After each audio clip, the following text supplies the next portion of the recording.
What's going on? So today I wanted to make a video talking about my opinion on headless guitars and multi-scale guitars, or like this, headless multi-scale guitars. So I played my first headless guitar probably about a month ago. I bought a 7-string Kiesel, and honestly instantly fell in love with the fact that it was headless. You know, when I first started seeing headless guitars, and you know, there's a lot of people playing them now and a lot of companies making them now, I really wasn't into it. You know, I wasn't into the look of it. Mainly it's a look thing for me, you know, to where I was like, man, I like the old school sharp headstocks, like the ESPs and the Jacksons and whatnot. Like that's my shit, you know. So to totally give up on that reverse headstock or pointy headstock option was, you know, I was kind of like, that ain't for me. However, I've seen a lot of people play them. I've heard people talk about them. So I was like, man, you know what? I'm going to give it a shot. So I bought that 7-string.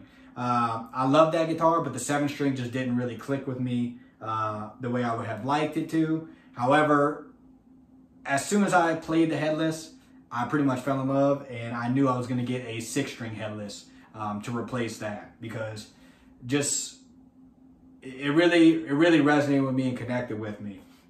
You know, I always bring a guitar with me, you know, when I go to work, when I go to my girlfriend's house, pretty much when I go anywhere, I like bringing a guitar with me. And the fact that this thing is just so much smaller, and even with the Kiesels, they send you a case that fits the guitar perfectly, so it's a much smaller case. You know, somebody would think you're playing I don't know, a different type of instrument or something than a guitar, the way it looks in the case. So anyways, so that just makes it much easier to travel with. You know, if you want to bring on a plane or something like that, it's much smaller and much more compact. So that's like the biggest benefit of this. So not only just travel, also when I'm just like playing at my house, you know, if I'm going, I want to play in the living room, or if I'm sitting at my desk especially, and I'm playing, I don't have to worry about smashing the headstock on anything. You know, I turn and I don't have to worry about hitting anything. I drop my pick, I don't have to worry about hitting the headstock on the floor. You know, it's something that I've always dealt with. It's always kind of a little pain in the ass, you know, because I don't want to get dings on my guitar, which is, you know, everybody feels that way. So that's another really big thing for me. And you know, if you see all those old Jacksons and ESPs and stuff, anytime you get an old guitar like that, the thing with the most issues is the headstock. There's always chips and shit on it. You know, that's a huge bummer. So now I don't have to deal with that. So that's two of the biggest things for me. Another thing is, just because it's so small and compact, it's much lighter too. So when you're standing up and playing, you know, if you're gigging or whatnot, you're not holding a full-size guitar. It's just much lighter, much easier on your back and your neck. So that's a big thing too. You know, I think the biggest thing is getting over the look, because that's what it was for me, which is why I got something Crackle, so it looks badass. You know, you got to make up for it. You know, and cause like I always say, half of playing guitar is looking cool too. You know, so you want to feel cool while you're playing your guitar, and so. For anybody out there that's considered getting headless and just hasn't been able to get over it, like get over the look, I will say the benefits of just having a smaller, more compact guitar outweighs it dramatically. You know, and this is coming from somebody who loves the look of traditional guitars. So now let's move on to the multi-scale aspect of it, because I had never played a multi-scale guitar either. And this is my first one I've ever played, actually.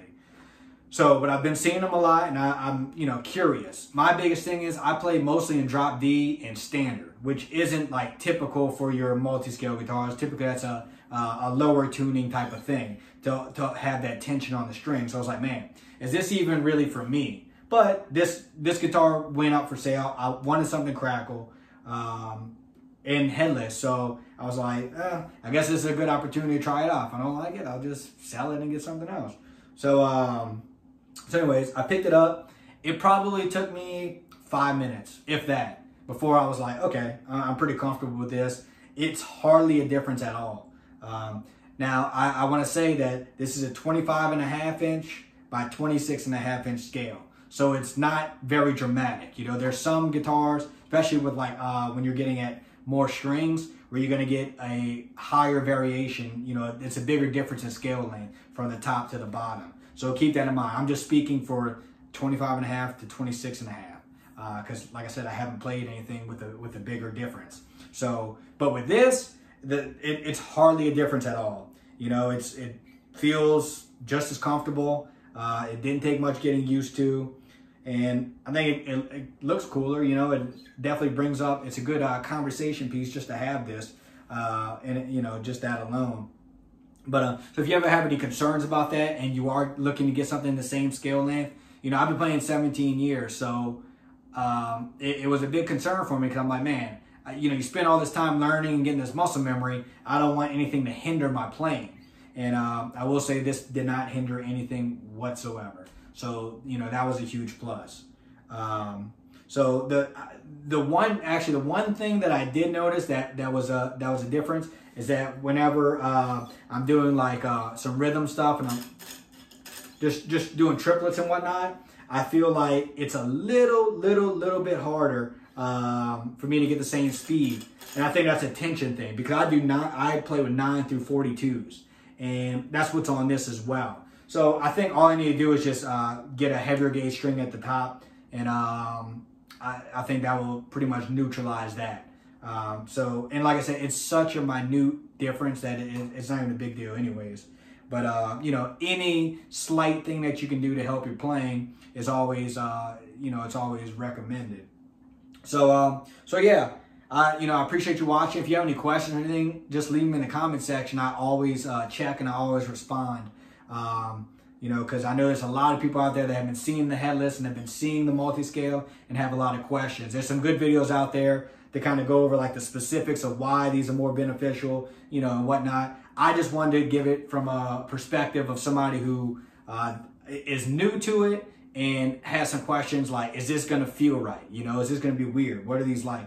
So, you know, that's why I want to make this video. So once again, I appreciate you watching, and keep on shredding.